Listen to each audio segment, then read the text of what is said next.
Okay, good morning, everybody. This is a Monday morning, and we're coming to you from the Complete Sports Media podcast studios. And really excited today. We've got a special guest joining us. Some of you might recognize him, but I'm going to give a little bit of a bio and explain who we've got joining us today. Tanner Vilbon Nicholas Boser. Gotta use all my middle names, hey? Sure. You probably know Tanner as Uncle Bose on Danger Cats, or the friendly neighborhood bouncer at Diamonds in Edmonton. Of course, that's his night job. Formerly.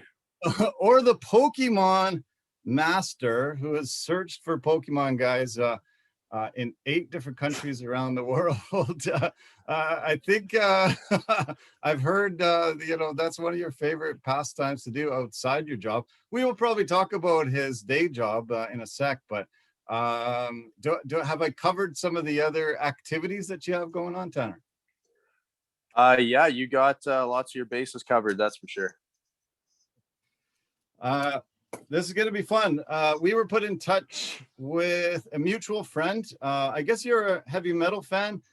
You got to see ShoCore last time they came through Edmonton. Tell me about that night and that concert and meeting those guys. Yeah, Sal from ShoCore is actually a good friend of mine. So when they came to the city, they actually came to St. Albert, which is basically it's a part of Edmonton. For those who don't know, it's technically its own city, but it's just on the outskirts of Edmonton, basically attached. And they were playing at a bar in St. Albert that's like a minute drive from where I live. So yeah, it was fun. It was wicked to see him live, because I never have. Me and Sal weren't buddies when they were originally a band. So they're getting together, doing some tours or whatever, and it was definitely a fun time to go out there and see ShoCore.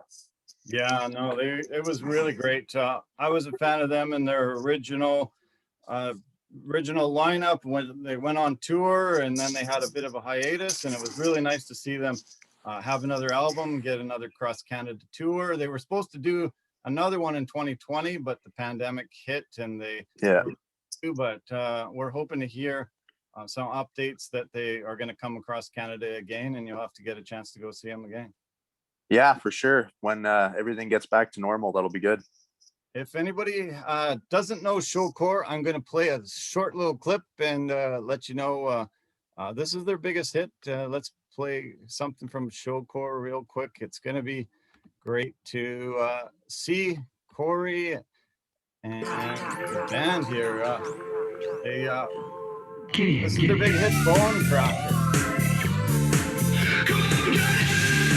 The bone cracker, I'm the come from behind, I'm the back attacker. I'll track you, attack your track to me. Drop down for bone crack, 1, 2, 3. Unite, inside, right, beside, unite, inside, right, beside,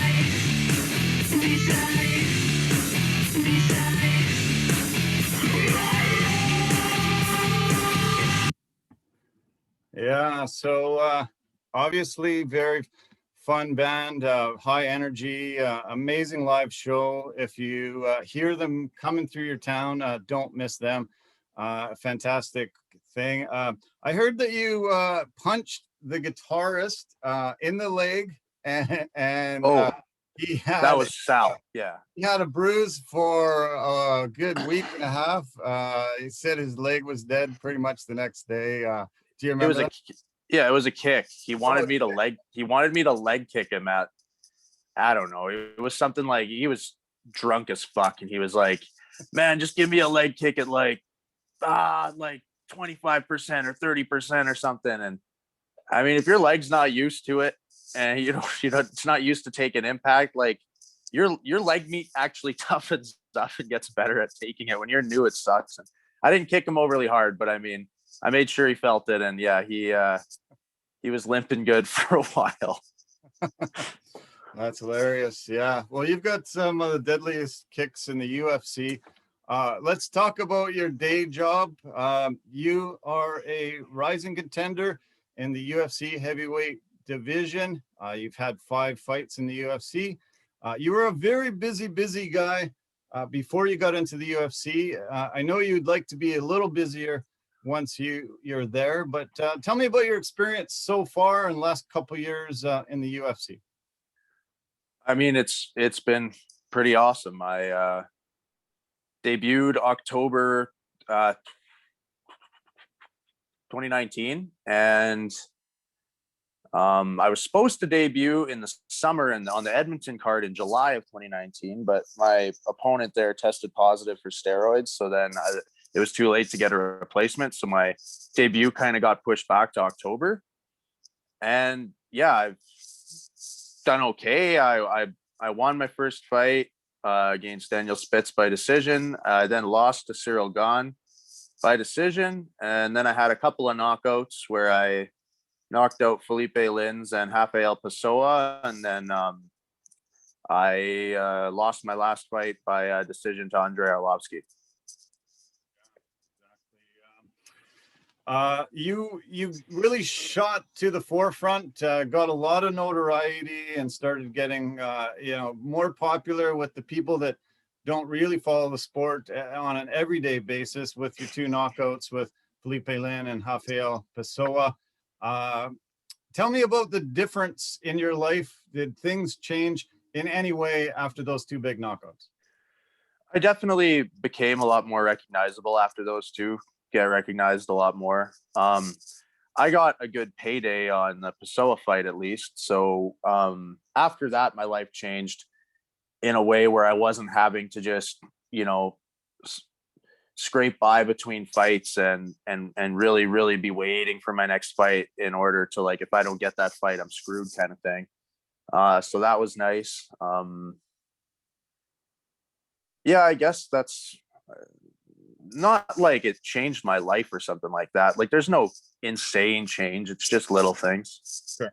Well, the 50K bonus for performance of the night, I guess, stops that worry. Most mixed martial artists, until they kind of become very prominent, it's a struggle, isn't it? Financially, it's really tough, isn't it?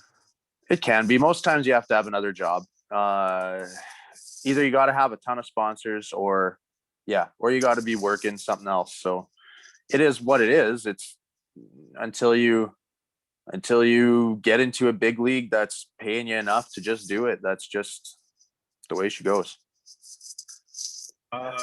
What about when your job burned down?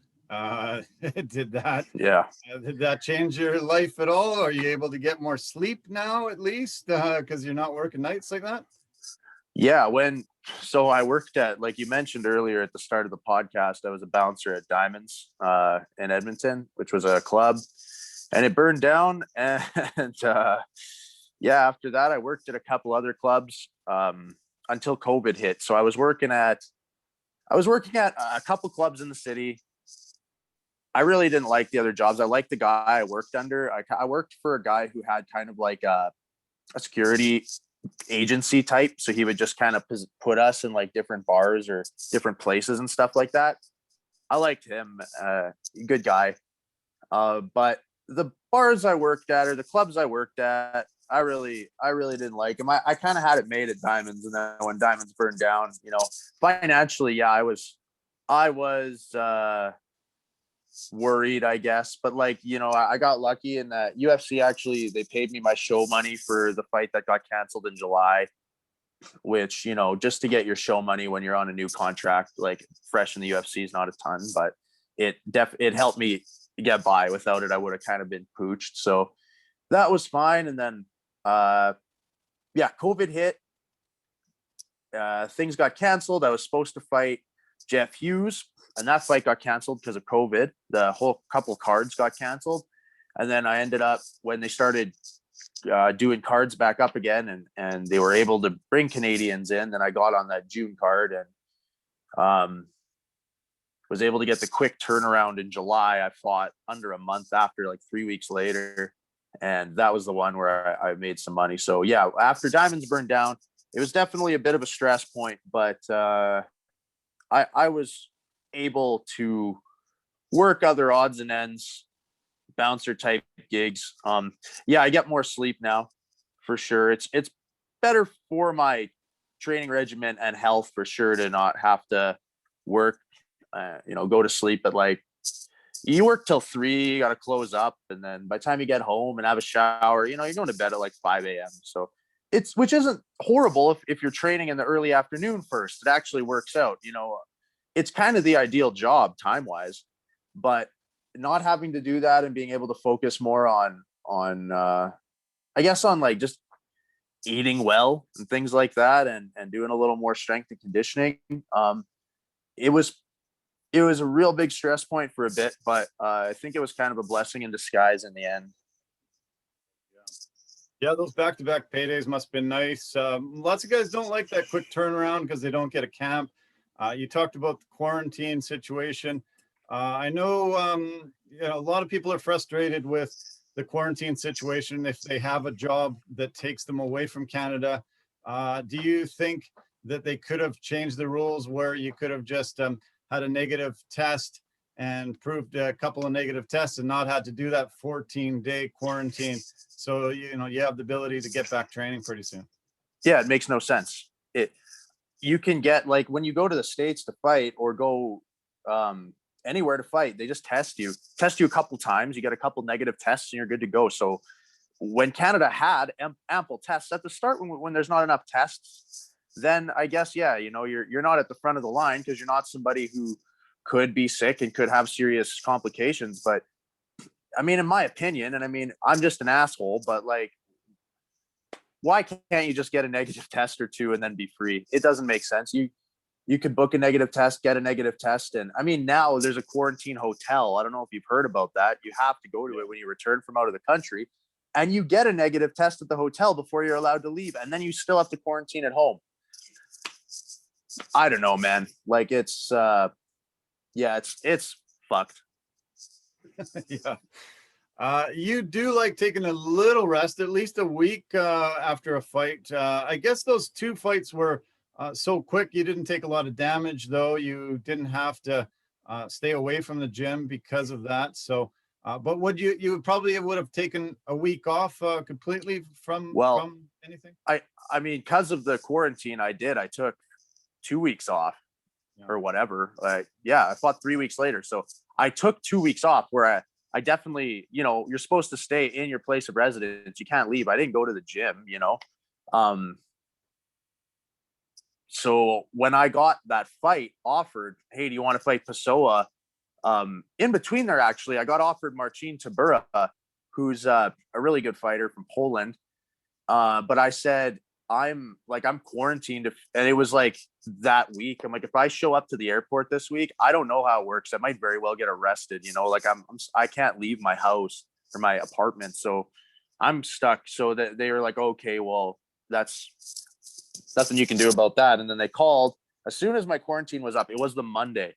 So I'm getting ready to go to the gym for the first time in 2 weeks after just being home. So like all I can do is order skip the dishes and like, enjoy some beer and stuff like that. So I get this fight offer and I'm like, okay, yeah, like I want to do it. Back-to-back paydays, really, really good. Cause when you haven't fought in a while, the first one just kind of, paying off some stuff like, so I took it.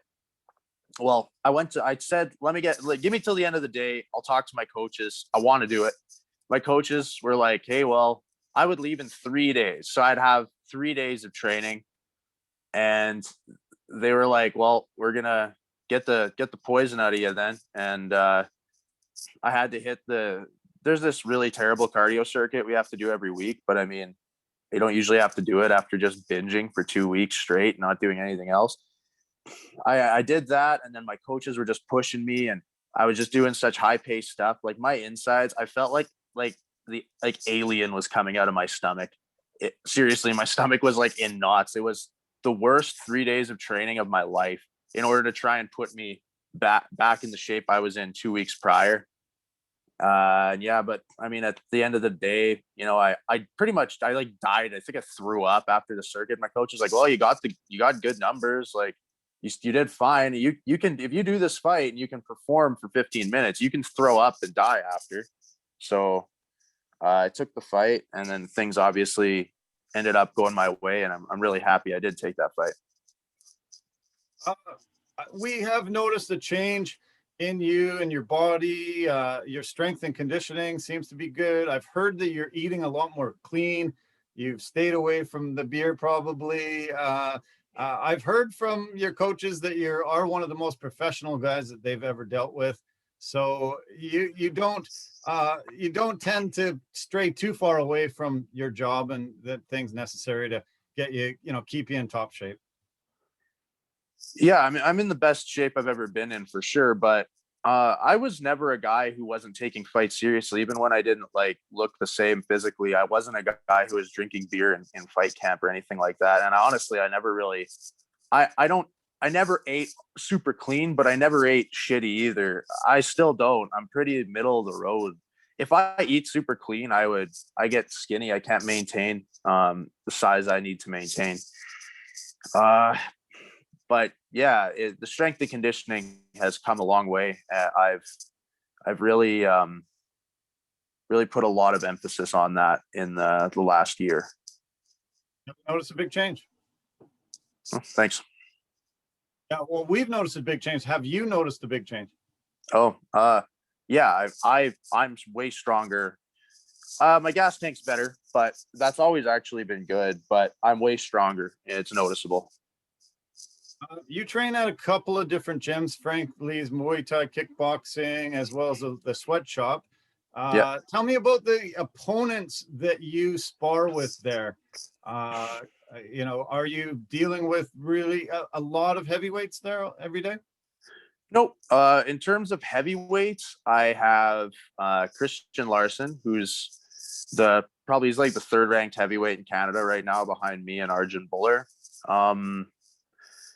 Other heavyweights, my training partner, Miles Anstead, who actually used to be a middleweight, but he retired several years ago and just got super jacked, but he's still extremely, really good fighter, really, really particularly good on the ground. Those are my two guys who are heavyweights truly. There's guys over the 205 limit that I train with, yes, but they're guys who would cut down to 205, like Graham Park, who's one of the top light heavyweights in Canada, and Sterling Machete, who's going to make his pro debut soon, hopefully. And then the middleweight type guys, Teddy Ash and KB Buller. Those guys are animals. They're a couple weight classes lower than me typically. Teddy fights at 205 as well. KB's fighting in the UFC this upcoming Saturday, so look for that fight. I have good training partners. In terms of heavyweights, just a couple, but I don't think there's too many gyms that have a roster of high-level heavyweights only. Can you describe a little bit on the two gyms there, your two coaches, Jeff and Kejiro? They've been your coaches for many years. Tell me what they bring to you. Yeah, Jeff is my coach at Shave Bears MMA, which is out of Little Sweatshop, which is a gym that him and his wife Shelly own. And Kejiro is my coach at Frank Lee's Muay Thai. So Kejiro is my striking coach, and he's kind of responsible for everything I do nearly on the feet. Jeff has elements in there, but Jeff is my grappling coach, strength and conditioning coach. He's my all around coach. He's a wicked striker himself. So yeah, I got a couple good coaches that when they tell me to jump, I kind of just say how high. I just listen. So I'm glad to have both of them, and I'm lucky that I got two awesome coaches like them. I had a chance to talk to Jeff a few days ago, and we had a great conversation. He was 2-0 in his mixed martial arts career, 2 knockouts. I was like, why did you give up then? It sounds like a really good start to his career, but he said he started late. He was in the military for many years and didn't get into martial arts, didn't really have the gyms around, the coaches around, the people around to get him on the rise like you've been on. So it's great that he's been able to take guys like you and mentor them and help them, achieve their dreams. Seems like a very fantastic guy. Yeah, he is. It was just circumstantial, like all the stuff you mentioned. He got into it late and whatnot. We all believe that had Jeff continued to fight professionally, he would have been a fairly high profile guy. He's not normal in a lot of ways. He's a complete outlier. I tried reaching Pedro, no success. He's a pretty elusive guy. I hear. Do you have as much trouble reaching him as we did? He reaches you. He Okay. lets you know. Yeah, I you won't see. get a hold of him. Okay. So there's a great burgeoning MMA scene in Alberta. You came from a small town, an oil field town, Bonnyville, and then came to Edmonton. Had your opportunity to get into these gyms, and then you were able to get into unified MMA, and you fought there a lot of times. You seem to fight there almost every second card they had. One of the best MMA organizations in Canada. For any of you that are listening or watching this, please try to get some of the fights. Fantastic organization. Tell me about how great of a time you had in unified MMA. My very first fight was in unified, and then I fought for unified like I think 10 times or around there anyway.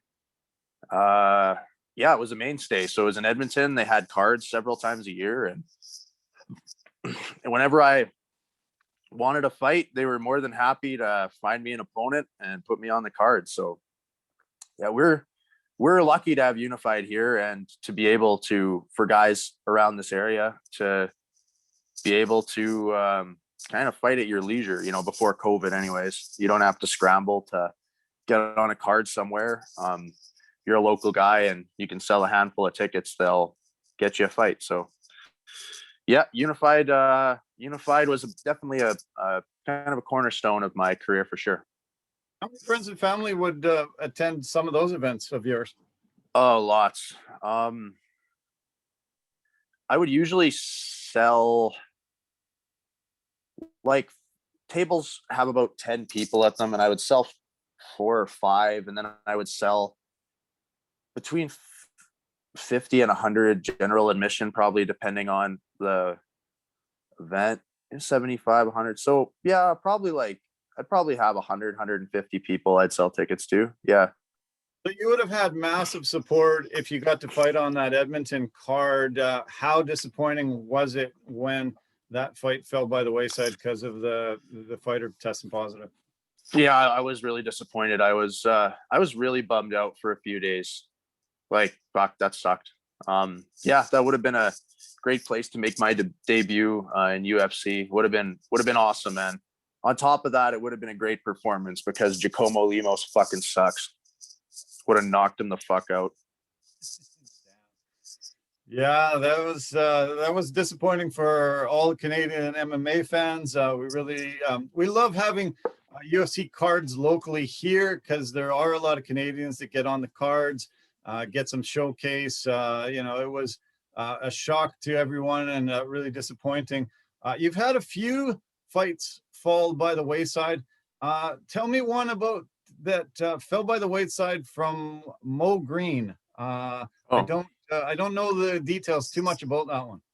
It didn't. Oh, yeah. Okay. So what happened there was after this fight that I was supposed to make in Edmonton fell through, I got offered tentatively a fight a few weeks later in Anaheim. They said, "Do you want to fight Maurice Green?" And I said, "Sure." And then he turned me down, and he didn't specify a reason. And then they ended up getting him a different guy to fight. His reason when he talked to me later on, like a year later, nearly in Vegas, was he wanted a top 15 guy, and I mean he was on a win streak at the time. And he did end up fighting like a higher ranked guy, so I believe him, but fuck him anyway for not taking that fight. I would have liked to have had a fight before October. So that's what happened there. And then I called him out a couple times, and UFC didn't want to make the fight. So, oh well. How did you feel the first time you made that appearance? You finally made the UFC a long-term goal. What were the feelings like walking to the cage, seeing familiar faces around the cage, actually stepping into the octagon and getting ready to fight? What were you feeling inside? What were you thinking? Yeah, I guess it is pretty surreal.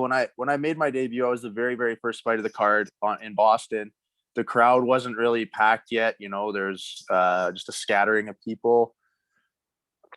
It was a free card, so you're not seeing the Joe Rogans. I mean, I'd met very briefly, you know, met Dana White, but at that card, you know, when Bruce Buffer, I guess, announces your name and says that you're live or whatever, that's pretty crazy. So yeah, it's definitely a strange emotion, but at the same time, you're there to do a job. I was very focused, and those kind of things don't really like get to me that much. Yeah, I was sort of expecting that type of answer, because you've actually fought all over the world on some big cards. Can you believe how far mixed martial arts has taken you? I want to list off a lot of the places that you've been and you fought at. You fought in Russia 3 different times: Moscow, St. Petersburg, and Grozny. You fought in Kazakhstan. You fought in Busan, South Korea, Manchester, England, Brisbane, Australia, Dubai, and Abu Dhabi. You fought in Montreal a couple times, Vegas, Boston. Man, you have been all over the world with this. Could you have imagined that when you were just a young guy growing up, first getting into fighting? No, probably not. I didn't even I guess I didn't even realize how many opportunities there are to fight abroad. When the very first time I got offered a fight in Russia, though, was my first one out of the country, and I jumped on it. It was just in my head, even though it was like 9 days notice, something dumb again. Doesn't it take 9 days to get there? Oh, man, they actually flew us to England for a few days so we could get a passport, a Russian visa overnight, because there's no Russian embassy in Alberta. So the Russian embassies are in Toronto and Montreal. So instead, it was actually easier for them to fly us to London and for us to go in person in London and apply for a Russian visa and then pick it up the next day. So, yeah, we were in London for 3 days before we went to Russia, which was, again, that was Grozny, and that's in the Chechen Republic. So we had to fly to Dagestan, and we took a van with us and a handful of other fighters through Dagestan to get to Chechnya, and it was wild. But yeah, I enjoy seeing other places. At this point, I'm kind of just happy to fight wherever, but it's definitely been I've definitely had a lot of cool experiences and seen a lot of places that I definitely would not have had the opportunity or ability to do without it, and I am thankful for those experiences. Yeah, well, you must be. I've talked to people that have been able to travel in places like that through sport, and it seems like such an amazing opportunity. Somebody else is paying for the flights and the accommodation and getting you there, so it's pretty terrific. The unfortunate part about fighting in Russia that I hear from a lot of people is that you have to knock out, submit, or almost kill a Russian guy to win a decision. I look on your record and you've lost 5 decisions to Russian fighters in your career. That has to be a frustrating part. Yeah, I lost my fight in Grozny to Kazbek Saidilev, and I lost that fight. It was a decision, but I definitely actually lost. I lost a split decision to Muhammad Vakayev, and he ended up being the champion of ACB after he beat me. He hasn't lost in a long time. That fight was in England, but it was in a Russian league. The fight really was close. I thought I won, but I'm sure he thought he won, and yeah, I might have won, but I don't really have a strong argument. I lost to Smolderev, who's from Estonia. That fight I for sure lost. And the other one though is the Kazakhstan fight where I fought a guy from Azerbaijan, and it was a draw. And that one I won. There's really no fucking way you could make that a draw except to not be so rude as to give me a loss and to not, you just wasn't going to beat him. So yeah, that one was shifty. But I think it's just 3 Russians. Right? Well, there's actually just 2 Russians and an Estonian, which I guess you're saying same difference. And then Arlovsky, which was in the UFC. So that's different. He's Belarusian. Yeah. But yeah, you're right. I'm not having a good time with the Eastern Europeans, eh? No. Yeah, I shouldn't lump them all together. I should, sort of separate them. But okay, you mentioned. Right. Razalov. No, I forgot Razalov. I took that guy on a couple of weeks' notice too, at a 285 catch weight. And that fight was really boring and shitty on both of our ends. And when I watch it back, I think I won, but it kind of sucked. So I can't really or again, I knew I wasn't going to beat him. He was like a former champion of ACB. If I didn't knock him out, I wasn't going to beat him, but he won a unanimous decision. And yeah, that fight I might've won somewhere else too, actually. You mentioned Arlovsky. Let's touch on that a little bit. That's your last fight in the UFC. Obviously a legend. Obviously, everybody talks about his experience and being a former champion and all this kind of stuff. But why don't you tell us how you felt in the fight? I have some, view from my side, but I wasn't in there. Tell me about how those 15 minutes went and how you felt at the end. Well, at the end, I felt disappointed because I didn't win, and that's the entire objective. So I was disappointed, and when it went to decision, I knew it was close enough, but I figured I won, and then I didn't. So fuck me, I should have done more. My view of it, and I've watched it actually numerous times, and my view of it is if the rounds could have been 4 minutes and 55 seconds, I think you would have won. Because he landed a really big shot right at the very end of the first round, and there wasn't a lot of shots landed in that first round. You did a lot of leg kicks and landed those for sure, but no big power shots were landed by either guy, correct? Yeah, the hardest punch around 1 was for sure him right at the very end. So that'll influence the judges. It was smart. Same thing happened in round 2. Do you remember the very end of round 2? He landed, I think, a spinning back fist that landed maybe 2 seconds before the. Yeah, that like his arm hit my head and I punched him in the face right after. Like that exchange should have been considered even.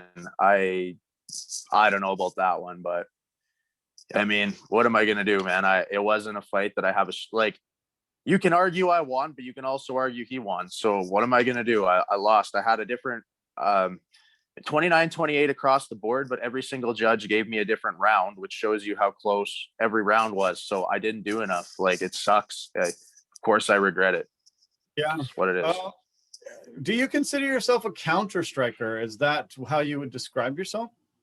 No, that's how everybody would describe me after that last fight, even though 2 fights before that, everybody said I was a power puncher. So everybody's opinion changes every single fight because everybody has a short attention span and are fucking stupid. Okay. Tell me about, did the game plan evolve or change, or did it stay the same after the first round? Do you remember what your corner was telling you? Do you remember in between rounds anything about what your corner was saying? I think they just said like I was doing everything right and just a little more volume. He caught me with a hard punch at the end, but I mean, that's the only offense he had in round 1. I still don't think that one punch should have stole him the entire round when I was up 30 significant strikes or something like that, but it is what it is. Like, I'm not going to sit here and bitch about it. Okay. Well, yeah, it's tough. A loss like that, it's just difficult that if you would have had a win, I thought you won the fight. I've watched it a few times, as I said, and it was just Yeah, just not knowing everything that's going on because I'm not in the cage. Just kind of started wondering how you were feeling. Did you change the game plan at all? Did you, was it, a thought in your mind when it went to decision? Did you think you were going to get the decision? That type of thing. That's what, had crossed my mind as I watched it. Yeah, I mean, I knew it was close, but I was hopeful and thought that the decision should be mine, but I knew it was close. So I just, whatever, like I just didn't do enough. That's just how it goes. I know everybody, I hear it all the fucking time still. Well, what happened? What do you mean what happened? I knocked out 2 guys before. That's fucking fantastic. I'm not just going to knock out everybody or else I'd be the fucking champion. That's not how it works. I didn't get him. Okay, your next opponent is Illir Latifi. You fight on June the 5th, which happens to be my birthday. So I'm going to celebrate with a few beers and watching you take a big win. I talked to a lot of people and I said, imagine if you were trying to smash something and you had a bulldozer and a sledgehammer, which one would you choose? And everybody chose the bulldozer. So I guess everybody's on your side nickname wise, but tell me about the challenges that Latifi will pose for you in this matchup. He's a really strong wrestler, physically strong and really skilled, especially at wrestling. He's fairly short, really short for the division. Great top control and pressure on top. And he does punch well. He kicks well too, but his physical attributes make it so his kicks aren't like as big of a threat as his other things, although he low kicks pretty hard. Punches well, takedowns extremely well, and those are the challenges he'll pose. Coming off some losses, possibly looking at maybe losing his UFC job. Do you see somebody that comes out really super strong immediately when they're in that situation? I mean, he's coming from good gyms, so they're not just going to tell him to go be reckless or something. But I mean, yeah, he'll probably try and put the pressure on me right away. Makes sense. It's a fight, and whoever is able to implement their game plan better is going to win this one. It's a hard fight, and yeah, he's coming off a couple losses, but they're not exactly to Joe Schmoes. I don't know if you looked at the list of guys, but it's going to be a banger of a fight. You talked about he's not going to be reckless. He's not going to, just run out and fight that way. I've only heard of you doing that on a couple of occasions. And one of the occasions you suffered your only knockout loss of your career to Tim Hague. He landed an immediate early punch and knocked you out. You were able to avenge that loss. How great did that feel when you were able to face him for a second time and beat him? It felt great. I spent a couple of years of my life trying to training to beat that guy and thinking about him all the time, just focusing on beating him. So when I finally took him out after the worst loss of my career, it was obviously a great feeling. Us in the mixed martial arts community know what eventually happened to Tim. He ended up suffering a brain injury in a boxing match about a year later after fighting you, and ended up passing away from it. I've heard a lot of conversation about him and all the issues about that. What were your thoughts when you heard the news? It had to have been hard to know that somebody that you've actually faced and knew in that local community died doing what they love. Yeah, it's weird and it's hard to explain because Tim was like my arch nemesis, man. We didn't get along. We were okay at the end after I beat him. There was a mutual respect there, I guess. But we did not like each other. But when you when you're some of the shittiest times of your life and the highest times of your life are like tied to one person, like my horrible defeat to him and then my win to him. And you spend so much time like just trying to beat the shit out of one particular person. It's weird. Even if you don't like them, you're kind of tied to them. And like I said, me and Tim didn't really have animosity anymore when that tragic thing happened to him. But yeah, I was really sad, and I honestly didn't really know why. And I think I just came to realize that it's because so many, like I said, one of the best times, like highest moments of my life and lowest moments of my life are tied to him. So like him or hate him, he was kind of a part of my life in a way.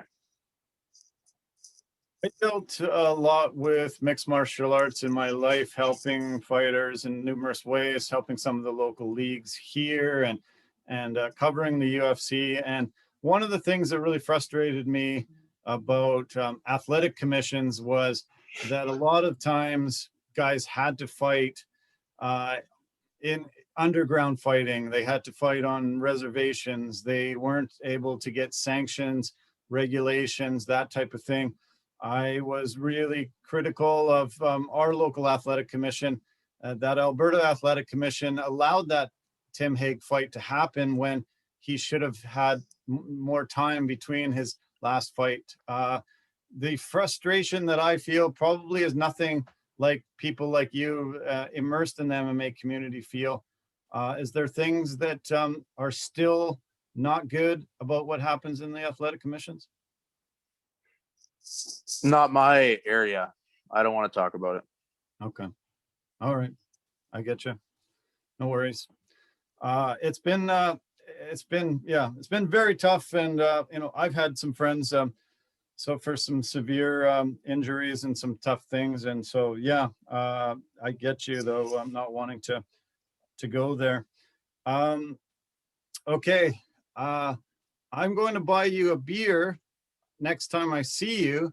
And you told the reporters that you gathered with in Abu Dhabi, I think, that you would trade shorts for a beer. So can we make a trade, some shorts for a beer? I can sell your shorts, make some money for some local kids around here in the community. Is that something that we can do? I don't have any extra shorts. I've already given them all away, man. Tell that story. If anybody hasn't heard, I think Maurice Green stole your shorts. Yeah, the Abu Dhabi room service people, they would do a load of laundry for you a day, and I had my fight shorts from my previous fight when I was down there just to train in, and they managed to lose them somehow. And then somebody told me, like, yeah, strangest thing, I saw someone wearing some Boser shorts in the lobby, and I'm like, wait. So I like realized I hadn't got them back. I got my clothes back, but not those shorts. And I'm like, who was wearing them? And wasn't able to track them down, but they must have just put them in the wrong room somehow. It got mixed up, and then some other assholes just didn't think twice about it and was just walking around wearing some of my old fight shorts. And then I was obviously kind of chapped about it, and they left a case of beer in my room for after the fight. So they compensated me for the shorts. That's great. Yeah. That was funny hearing the story. I'm amazed the guy's just walking around with your shorts on. I don't think I'd be wearing somebody's fight shorts if they just happened to show up in my room. That's kind of bizarre. Who knows? Okay. I heard that your mom was a gym owner growing up. Was that a gym that there was any fighting in? She still owns a gym in Bonnyville, actually. It's called High Energy. Yeah, my parents owned a gym ever since I was a little kid. There was no martial arts at it, no. There is now, well, not now because of COVID, but there was. My brother teaches, or taught anyways, jiu-jitsu out of there. And there've been other programs here and there in the past, but no, growing up there wasn't any martial arts at it. What is Bonnyville like? It's an oil field town. Can you describe growing up there? You spent the first 21 years of your life there. What was it like? It's just the town I grew up in. There's not a ton of notable things about it. Yep, the oil field was booming there for a while, and people would come there for work, and a lot of jobs around there for a while until there wasn't. And that's Bonnyville. There's a couple of NHL players that have come from there. Did you play hockey? Were you an enforcer on the ice growing up? No, actually, I never played hockey. Did you enjoy working in the oil fields? What's your thoughts about working in the oil fields? Was that something that you really wanted to avoid really in your life? No, I never wanted to avoid it, and I never had a particular affinity for it. I worked at a company called Bonnyville Water Conditioning, and I drove around a truck and delivered water. I delivered water to big oil field sites for several years, to like Esso, like Imperial Oil and Synovus and Canada. But I didn't work in the oil field, like in camps or doing oil field stuff. I just supplied them with water. I worked there for 4 years. That was a good job, but yeah, I just needed to do something else and wanted to try my hand at fighting. There's a bit of a story. I know you probably can't get into too much details, but your first coach taught you karate, Jiu-jitsu. Yeah. Jiu-jitsu. Yeah, can you just briefly describe what happened to him? Yeah, his name is Jake Sansom, and he was my jiu-jitsu coach in Bonnyville. So he was a friend of a friend, kind of. Showed up at my mom's gym where we were training, me and my brother or whatever, and some buddies training. You know, we're idiots. I had one pro fight at the time, my first pro fight, which was a shit show. And he just kind of showed up, and we were doing some boxing or something. And he was all right at boxing. You know, he knew the basics and stuff. And then after, he was like, "You guys want to do some jujitsu?" And we're like, "Oh yeah, do you know some jiu-jitsu?" And he said that he was from Calgary and he was a brown belt.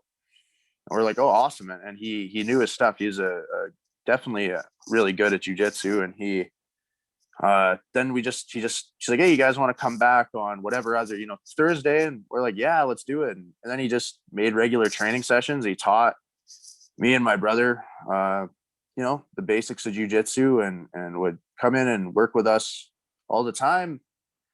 And then he ended up actually doing a jiu-jitsu program out of the gym for quite a while. He had an adult class. He taught kids, did kids classes and stuff. He was a really good guy. And just over a year ago, him and his uncle were out hunting, and they got a moose, and something happened, and some couple guys murdered him. So they shot him and his uncle. And I don't know the motive. A lot of people think it was racially motivated. Jake was Métis, as was his uncle. And that's what happened. It's still going through the court system. I believe they've been denied bail,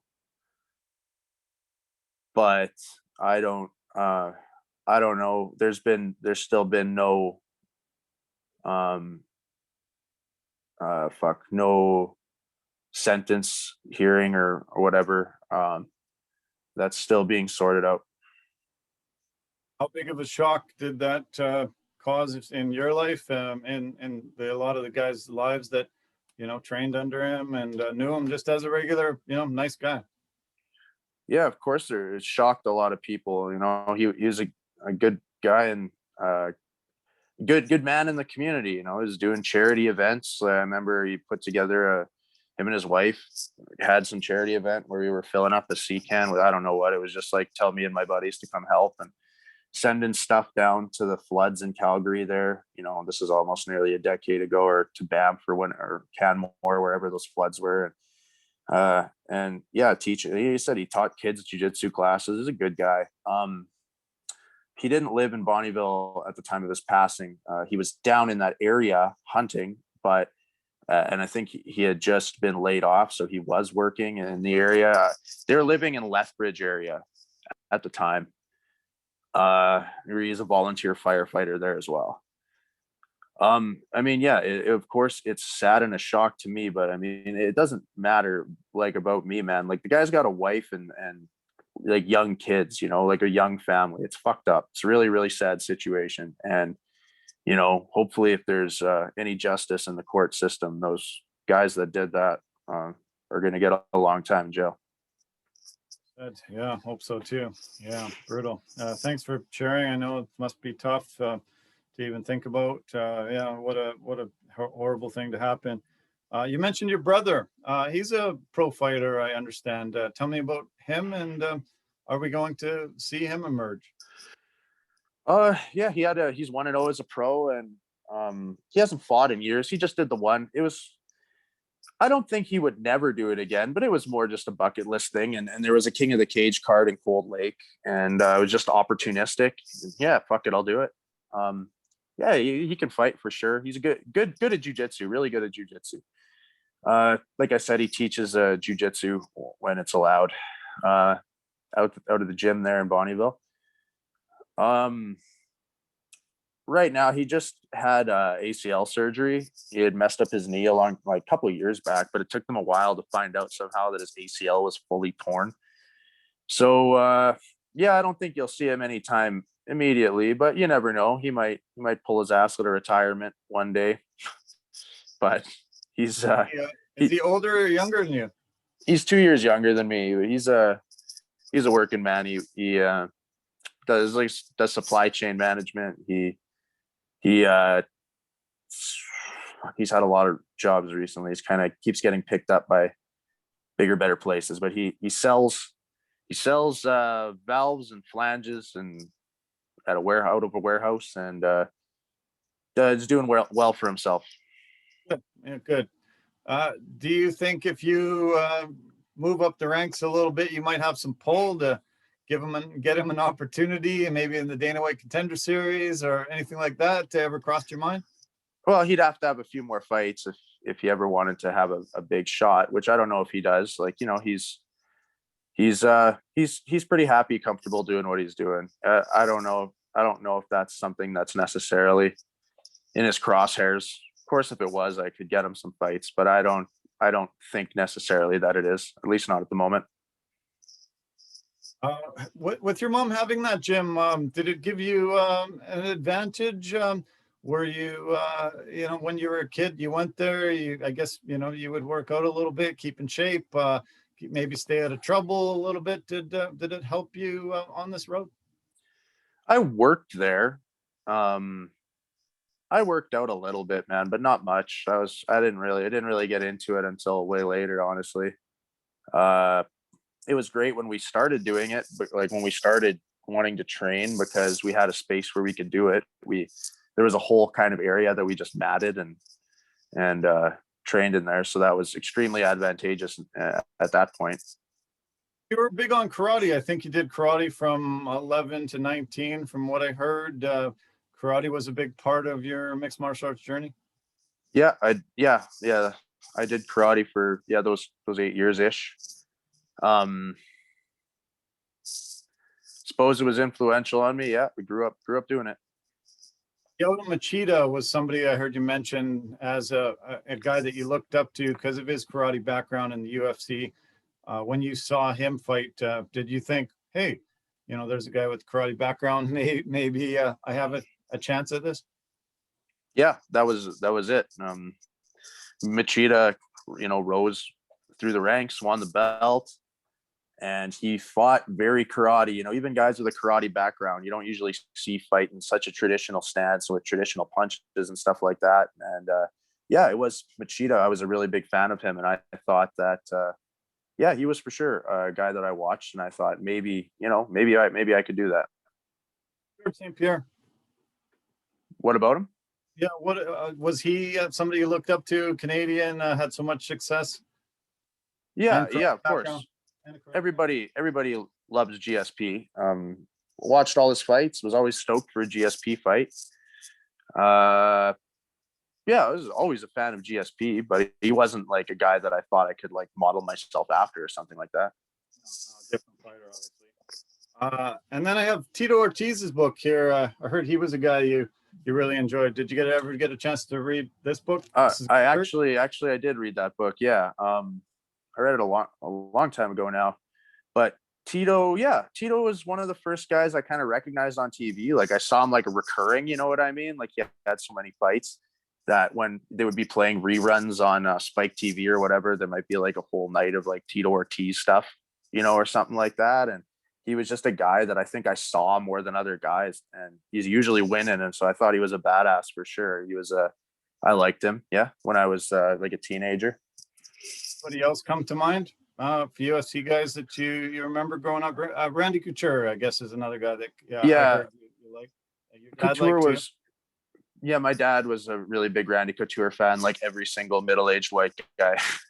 Because he fought so long into his 40s and stuff, right? Yeah, he's just a folk hero, really. Yeah, Couture was awesome, and then I was a really, really big fan of Clay Guida, and I still am. Guida's amazing. Carpenter, yeah, great. Yeah, he got so much energy. He's in the Hall of Fame. Yeah, amazing. Were you surprised that once the hiatus from the COVID was done, that the UFC was able to pretty much put on a card every single weekend since? Were you surprised? No, I wasn't surprised. It makes complete sense. There's no other live sporting events. I'm sure that ESPN and TSN were strongly encouraging them to do so, and I'm sure there was a lot of financial kickback towards them. Tell me about the Apex and the Performance Institute. I understand that they are absolutely world class and two of the best facilities in the whole entire planet for what you do. They definitely have everything at the PI. Yeah. Everything. I mean, the cold pools and the saunas and the blah blah blah blah blah is all closed because of COVID, because COVID likes water or something. I don't know. And yeah, the facilities are fantastic, man. It's unreal. The Apex, you don't really get to explore it too much because that's where the fights are held. But it's definitely neat that they're able to own their own space with an octagon and put on fights out of there. It was genius move. Yeah. Well, it's fantastic that it's not part of the strip. It's kind of on the desert out by itself. It has the ability to do that. Had you been to these facilities early on in your career, or just when you went to fight in Vegas? No, I hadn't been there. They're only a few years old, I think. Like, I don't know how old they are, but no, I hadn't been to them before I fought there. Would you fight in Vegas every single match for the rest of your career, just being in such a short flight and able to get in there, get out? Would you fight there every time? Vegas isn't a short flight anymore. So to get there, you have to fly to Vancouver and fly to Seattle and fly to somewhere else and then fly to Vegas. Vegas takes a whole fucking day to get to now. Wow. Why is that? Because COVID, nothing makes sense anymore. It's just better to make everything worse. So no, Vegas isn't actually nowhere's a quick flight. There's no quick flights unless it was in Canada. So is what it is. I don't mind fighting in Vegas though. It's all right. The hotel's pretty decent, and they got DoorDash. So last weekend's card was in Florida in front of 15,000 fans. Did you immediately you watch this card? I imagine. I watched some of it. Well, right at the very start of the early prelims, there was just so much of a buzz, incredible crowd, even though it wasn't full. When it was full, did you see and feel and hear so much of a difference with the full crowd? I didn't watch the very start of the card, but I imagine that, yeah, it was just extremely electrifying.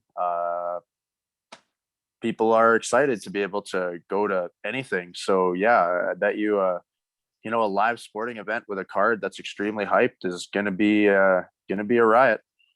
Are you looking forward to fighting in front of the fans again? This next card I'm on, I don't think has fans at it. It's at the Apex. I mean, maybe there's a few people in there or something. I don't really know, but honestly, it doesn't matter to me if there's fans or not. I truly don't care. I'm there to just do a job, you know? You said that you can hear your coaches fine in a full crowd or no crowd. Was there any difference in that regard? Nope. Can hear him either way. Could hear my opponent's coaches, but 2 out of the 3 times they spoke Portuguese anyway. So, no, that's the same thing.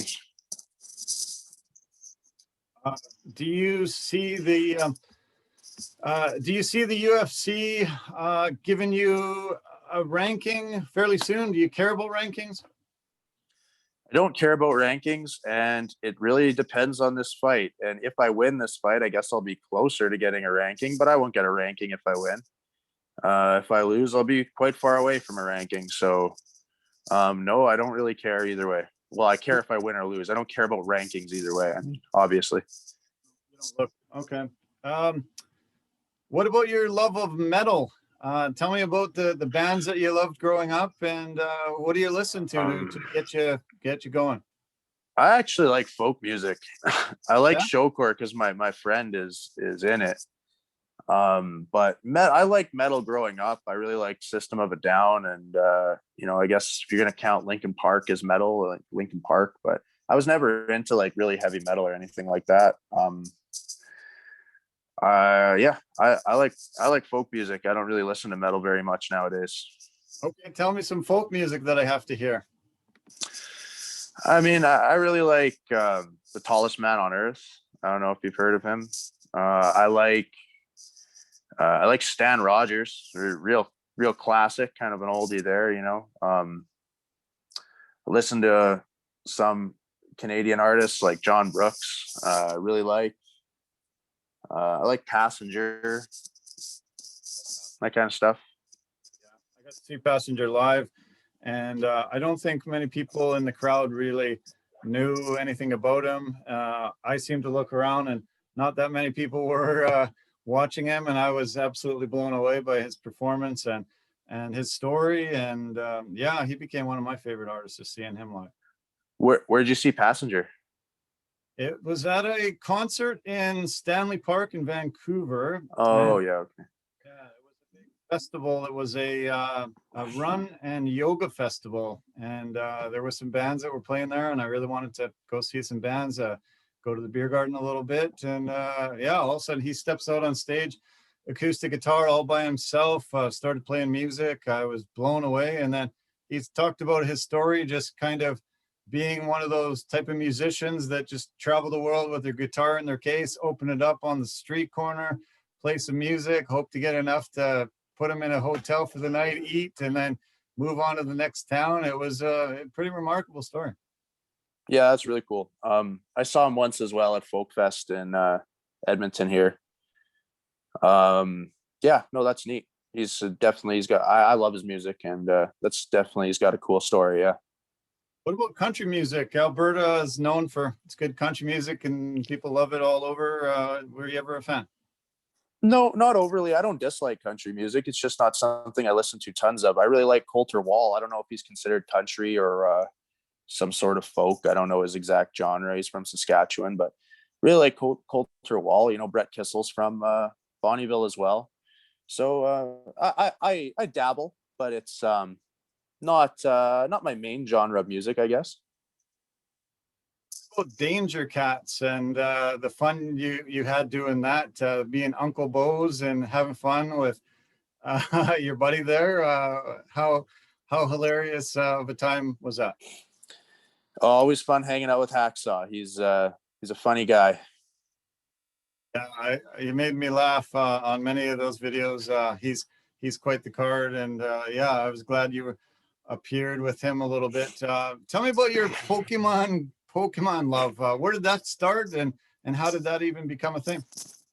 Well, I got a Game Boy when I was like 8 or something, and I got Pokemon Blue, and that's probably where it started. I think you're referring to Pokemon Go. Did my coach tell you I played Pokemon Go in all those countries? Did Jeff do that? Yeah, he did.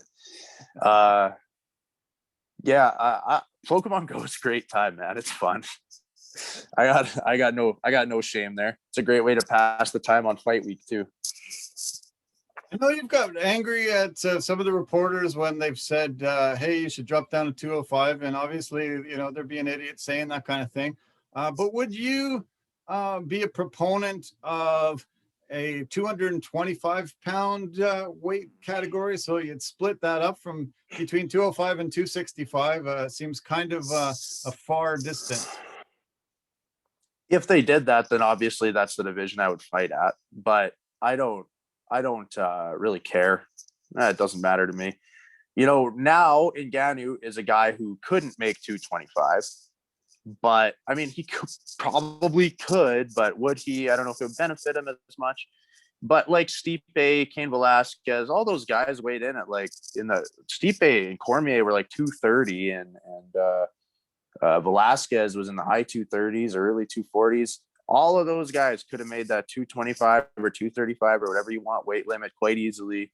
And then it just kind of goes to show that splitting it up there might not be a point if the same guys would be running the show in both weight divisions, because then you're just going to be doing super fights where the 225-pound champion would be fighting the 265-pound champion. And if he can beat him, then why are you splitting the weight class? How have you liked the way the heavyweight division has evolved at the top there? Stipe considered the greatest of all time, DC and him having these battles. Now Francis Ngannou is the champion. Talk about John Jones trying to get in there and fight. How have you liked it at the top of the heavyweight division in the UFC? Well, I mean, the top of the division's actually just been Stipe and Cormier fighting each other once a year for 3 years. So now with Ngannou, we're going to see some movement. It's nice. If Jones comes in and fights, Ngannou and Jones is the biggest fight they could possibly make. And if they don't, then I guess you do Derek Lewis, and then you do the winner of Volkov and Gane. There's lots of awesome fights to make up there right now for sure. Do you remember seeing that Ngannou Lewis fight? Yeah. Not an enjoyable match to watch.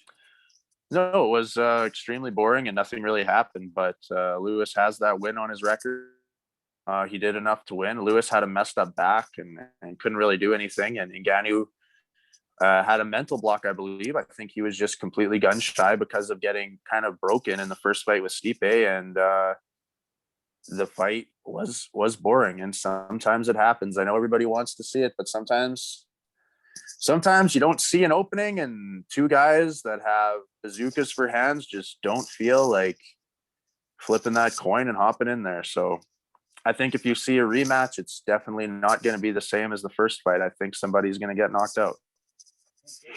Well, that's nice to hear, because I didn't like the thought of those guys fighting again. They really, they just seemed very gun shy and, just felt each other out. There was almost no punches thrown the entire match. And I mean, most Lewis had a really messed up, I think, back. He just didn't even really want to fight, and he took it anyways. And he landed a couple like kicks, and he, in his head, I think he's like, oh, fuck, I'm ahead. Like, if he wants to come at me, he can come at me. If not, I'm just trying to stay upright. So Lewis went in there, and a lot of people wouldn't have. So, and Ngannou just something happened mentally in between the Stipe fight and that fight. And then after that, he fixed it, and he came back, and he's crushed everybody since. So, yeah, it wasn't a great fight, but these things happen. Yeah. Well, this has been fantastic. I've really enjoyed our conversation. I'm glad we got into so many different areas, and glad to learn some more about you. I hope we can do this again as things wear on. I'd love to do this close to that June 5th fight, either maybe a couple weeks before or a little bit after you raise your hand in victory. We're pulling for you here across Canada, obviously. A lot of my MMA fans were excited to hear that you were going to be a guest today, and really appreciate your time. Well, thanks, man. I appreciate it. Thanks for having me. And hopefully things go my way and we can talk after. I want you to mention your sponsors, though, before we go, so they can get a little plug here. Cool. Yeah, no, I got PPS, that's Paul Pedal Services. I got Premier Built Garages. I got Axe Monkeys, and I have Mealcraft. So thanks to all my sponsors. Appreciate everything. How do you like the Venom new deal? The new deal, it's like the same thing. I mean, I don't know. I get like 500 extra bucks or something like that. I don't care. And It you signed a new- literally You doesn't signed a new matter. contract. How many fights is that for? Is that for 4 fights? Yeah, I signed it, but it's for 4 fights. But I signed it before I fought Pessoa, so it became active then. So I have 2 fights left on my contract. Okay. All right. Well, yeah, as I said, thanks so much, man. I really appreciate the time, and let's keep in touch through ShoCore. I'd love to, see you at one of these events and buy you a beer, and good luck on June the 5th. I'd like to celebrate my birthday with a big win from you. Believe me, I'd like nothing more. So I'll try my best to make that happen. Thanks, buddy. All the best. Take care. Take care, man. Okay. Have a really great day. We'll talk soon. You too. See ya. Okay. Okay, everybody. Thanks so much for tuning in. That was a fantastic conversation with a UFC up-and-comer, Tanner Boser. A lot of fun. Great guy, good personality. I was excited to have him in as a guest here, and I hope you liked it. It was nice to get into so many fun different aspects of his life, and this mixed martial arts career that's has a really amazing trajectory and going up and up and up. I want to mention our partners and sponsors. Anchor FM has been a great partner for Complete Sports Media. They've been fantastic on posting on multiple podcast platforms for us. And if you go to Anchor FM, they call themselves the easiest place to make a podcast. So Anchor FM is the place. Verbero, the hockey equipment and apparel company, they're industry leader in technology, performance, and value. And as always, the V350 stick is a stick you need in your hand if you're a hockey player. Pampas and Possibilities, they design and sell dried florals. They do floral arrangements and installations. And Forever Living, the aloe vera company, they grow aloe vera-based products for health and beauty. So just go to CompleteSportsMedia.com for all the details, and it gives you the ability there to purchase products at reduced prices. So give us a thumbs up, give us a like, tell your friends and family that you like this content. We're going to get some more UFC fighters very soon, and we're going to get some amazing guests on the Complete Sports Media Network. So very excited. Thank you, Corey White, for helping set this up, and nice to be able to show some ShoCore video there. That was great, and hopefully you can be a guest for our podcast very soon. So I appreciate, as always, take care, love you, bye for now, everybody.